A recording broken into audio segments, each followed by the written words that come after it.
voy a entonces meterme rápido en el otro slide, que es donde vamos a hablar un poquito, muy por arriba. Una cosa, no sé si todo el mundo estaba, cuando yo empecé a hablar antes de que nos conectemos todos,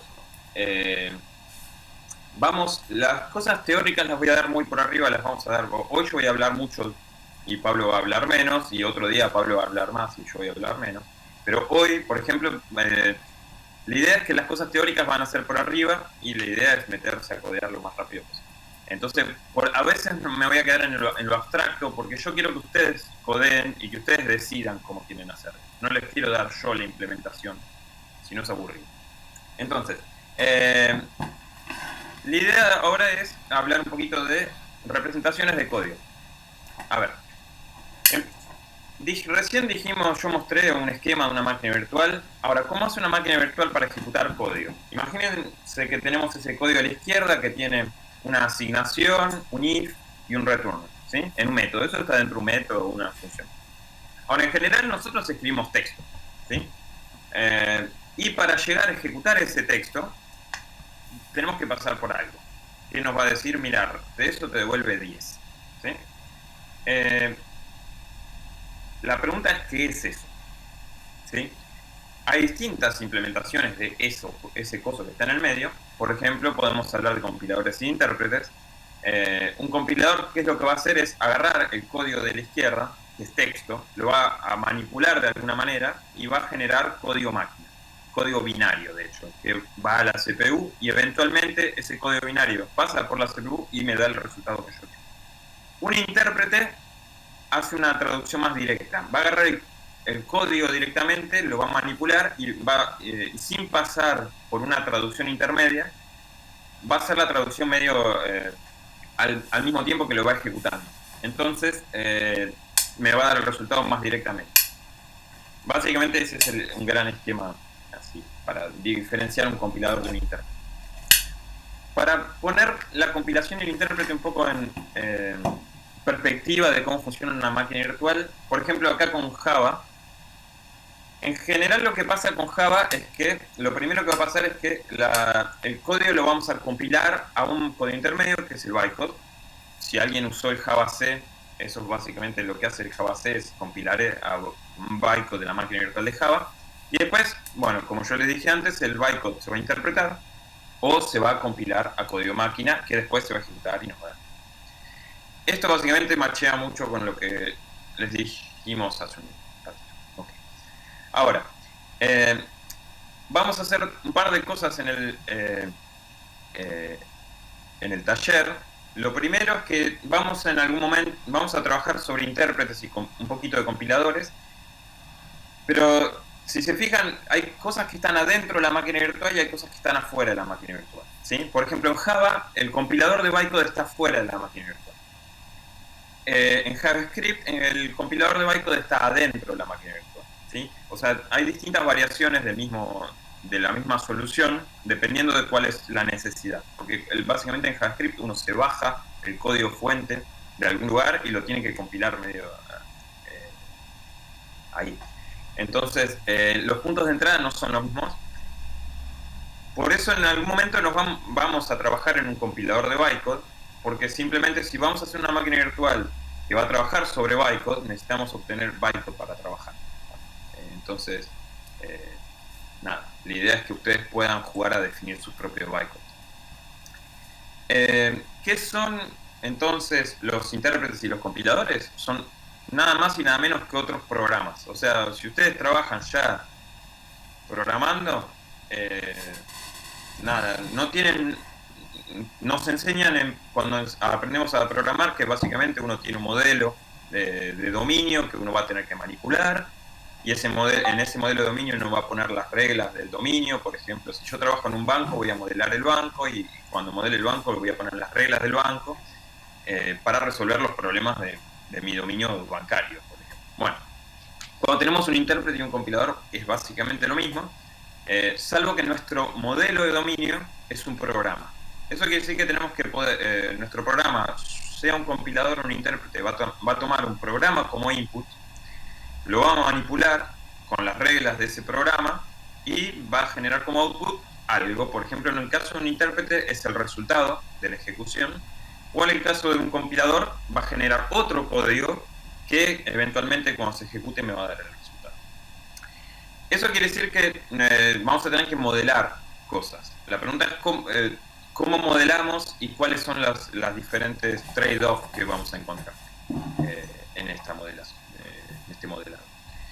Y la primera cosa que a mí me parece interesante es cómo representamos código. Porque yo agarro código de input y tengo que hacer algo para poder ejecutarlo. Entonces, hay tres gustos principales, así como tres grandes familias de estructuras de datos para representar código. Vamos a hablar de dos principalmente, porque son las más sencillas. Hay una tercera que son los grafos dirigidos, que no vamos a discutirlos, pero les puedo mandar referencias si les interesan. Básicamente las dos formas principales son listas y árboles. Básicamente, acá tengo a la izquierda un ejemplo de código muy sencillo, B más foo de A. Si eso yo lo quisiera representar como una lista, podría, por ejemplo, representarlo como cargo en un registro el valor de B, muevo el valor de ese registro a otro registro, después cargo el valor de A a otro registro, llamo a foo y después sumo los dos resultados hacia una array, ¿sí? O sea, una lista es una secuencia de instrucciones. Ahora vamos a entrar más en detalle. La idea de esto es que es realmente una secuencia. Y después si no tenemos árboles. Por ejemplo, si yo tengo el arbolito que me representa el código de la izquierda, yo sé que el más se aplica tiene dos operandos. El primer operando es B, el segundo operando es el resultado de foo. Y foo se aplica sobre A, ¿sí? Ahora, cada una de estas representaciones va a tener ventajas y desventajas. La primera, las listas, la ventaja es que es cercana al código máquina. O sea, si yo escribo assembler, eventualmente, o código máquina, después vamos a discutir qué es el assembler, que no todo el mundo conoce. Pero bueno, cuando yo escribo assembler, por ejemplo, o código máquina, básicamente yo escribo una lista de instrucciones. Entonces, representar código como listas es bastante cercano a eso, y eso quiere decir que nos va a permitir manipular código máquina. Es una estructura de datos que nos va a permitir fácilmente de manipular código máquina. Es bastante simple de manipular. Si yo quiero agregar una instrucción entre dos instrucciones, tengo que manipular la lista para agregar una instrucción en el medio.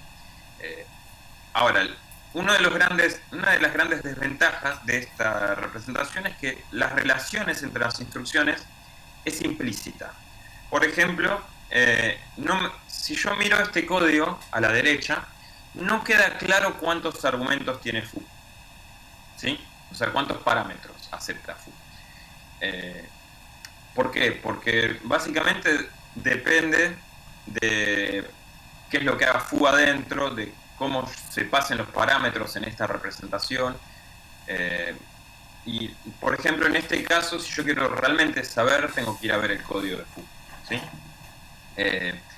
En general, estas cosas justamente se convierten en convenciones. Es por eso que después cuando vamos a hablar de cómo llamar funciones, que es básicamente uno de los puntos más importantes del código máquina, yo creo, o más molestos. No sé. Y después por el otro lado tenemos los arbolitos. Los arbolitos lo que tienen es que son... yo lo puedo mirar y me dice realmente lo que hace el código, ¿sí? Yo sé cuáles son las relaciones. Yo sé, por ejemplo, cuáles son los operandos del más acá. Bien claramente. Y yo sé claramente acá cuántos argumentos le estoy pasando a foo. Porque básicamente eso está representado con las flechitas en el grafo, ¿sí? Miro los hijos del nodo y con eso es suficiente, ¿sí? Entonces, básicamente, la representación de arbolitos es bastante simpática para empezar, de hecho. Y una de las ventajas que tiene también, bueno, antes de hablar de ventajas, hay muchas representaciones de arbolito distintas. Eh, Nosotros vamos a trabajar con una que se llama árboles de sintaxis abstracta. ¿Por qué? ¿Por qué abstractas? Porque básicamente no modelan todos los elementos gramaticales y de la sintaxis que no tienen nada que ver con la ejecución. Por ejemplo, si yo pongo paréntesis o de más o paréntesis o sea, paréntesis de más en todos lados en mi programa, o pongo enters, espacios en blanco, saltos de línea, dependiendo del lenguaje, obviamente, pero en muchos de los lenguajes, todas esas cosas son para que sea más legible para la persona, pero a la ejecución del programa no le hacen nada. El arbolito, cuando es abstracto, no representa todas esas cosas, porque no le importa representar la sintaxis concreta, lo que le importa es representar los conceptos de mi programa. Entonces, por ejemplo, los tres cachitos de código que están a la izquierda se representan con el mismo arbolito de la derecha, ¿sí? Ponga paréntesis o no ponga paréntesis, ponga enters o no ponga enters. Obviamente, por ejemplo, si agarramos Python, donde los saltos de línea y la tabulación tienen importancia, esos elementos son partes de la sintaxis. O sea, una representación abstracta debería tener en cuenta, no necesariamente la indentación, pero lo que tiene en cuenta es cómo la indentación genera la relación de hijos entre los nodos, ¿sí? Ahora, ¿qué pasa? ¿Cómo funcionan estos nodos? Estos arbolitos. Básicamente, cada nodo en el arbolito va a tener un tipo. Por ejemplo, vamos a tener nodos que van a representar valores constantes. Por ejemplo, acá tenemos el 1. Vamos a tener nodos que van a representar variables. Vamos a tener nodos que representan, por ejemplo, envíos de mensaje o aplicación de funciones. Por ejemplo, acá el más y el foo, ¿sí? Después depende también de los conceptos de cada lenguaje. Cuando uno agarra un lenguaje como Smalltalk, el más es un mensaje. Cuando uno agarra otro tipo de lenguajes menos puro, entre comillas, el más se convierte en un operador, por ejemplo. Y bueno, probablemente sea un nodo distinto que vamos a tener que manejar distinto. Una de las ventajas también del arbolito es que ya viene con la precedencia resuelta. No tenemos que pensar si el más se tiene que ejecutar antes que la multiplicación, por ejemplo. En realidad, en general es el parser el que se va a dedicar a crear un arbolito por nosotros. No vamos a tener que crear un arbolito a la mano. Entonces el parser va a agarrar el texto y nos va a generar el arbolito ya bien formado, y nosotros nos va a quedar definir cómo eso se ejecuta, ¿sí? Esto es muy específico de Faro, así que no... Bueno, por ejemplo, acá hay un caso típico donde si yo agrego paréntesis a la derecha, entre el 1 y el A, los arbolitos se van a generar de manera distinta. Un parser debería generar distinto, porque en general los paréntesis se ejecutan antes que el foo. Entonces foo debería... si miramos a la izquierda, el foo se ejecuta sobre el A, y la suma, el operando derecho, es el resultado de foo. A la derecha estamos asociando el 1 y el A, entonces el foo se va a ejecutar sobre el resultado de la suma. Fíjense, los paréntesis no están en el arbolito, pero los paréntesis lo que le dijeron al parser es cómo tiene que agrupar los nodos en el arbolito, ¿sí? Ahora, en el taller no vamos a trabajar sobre parsers. Esa es una cosa muy importante que decidimos con Pablo, porque no tiene nada que ver con la máquina virtual. O es realmente una de las partes menos importantes para la máquina virtual. Básicamente por eso decidimos darles un parser ya hecho, para que no tengan que pelearse con estas cosas. Nosotros usamos un parser generator que nos generó un parser para Wollock y esas cosas. Entonces, la idea de esta mini presentación es que era demostrar que podemos representar el código de distintas maneras. Cuando queremos quedarnos en un alto nivel, vamos a quedarnos en una representación de arbolito que está buena. De hecho, ¿no? Tiene la idea de que nos muestra las dependencias de manera explícita. Es algo que es muy interesante porque nos va a simplificar un montón de trabajo por atrás. En general también cada uno de los tipos de representaciones va a tener distintos trade-off, va a tener ventajas y desventajas. Por ejemplo, si yo quiero manipular o si quiero hacer optimizaciones o transformaciones de código, eso es para otro día. Pero bueno, y lo importante es que el arbolito ya tiene la información de precedencia entre los operadores y entre las distintas operaciones del lenguaje. Preguntas. Cuando yo dije cada nodito va a tener un tipo distinto, nosotros en el ST que les vamos a dar, cada nodo va a ser de una clase distinta, ¿sí? Entonces, pueden agarrar, extender esas clases, pueden implementar distintas cosas dependiendo de la clase de los nodos o cosas del estilo. O sea, y cada nodo no solo tiene una clase distinta, también puede tener distintos atributos con más o menos información. Obviamente, dependiendo del lenguaje que vayamos a usar, que vayamos a interpretar, el arbolito y los nodos que vamos a tener va a ser distinto. Pero en general, si miramos un lenguaje como Smalltalk, que es bastante sencillo, los nodos de ST, en Golang va a ser un poco más complicado, pero bueno, es donde se vuelve un poco más interesante. Ahora la pregunta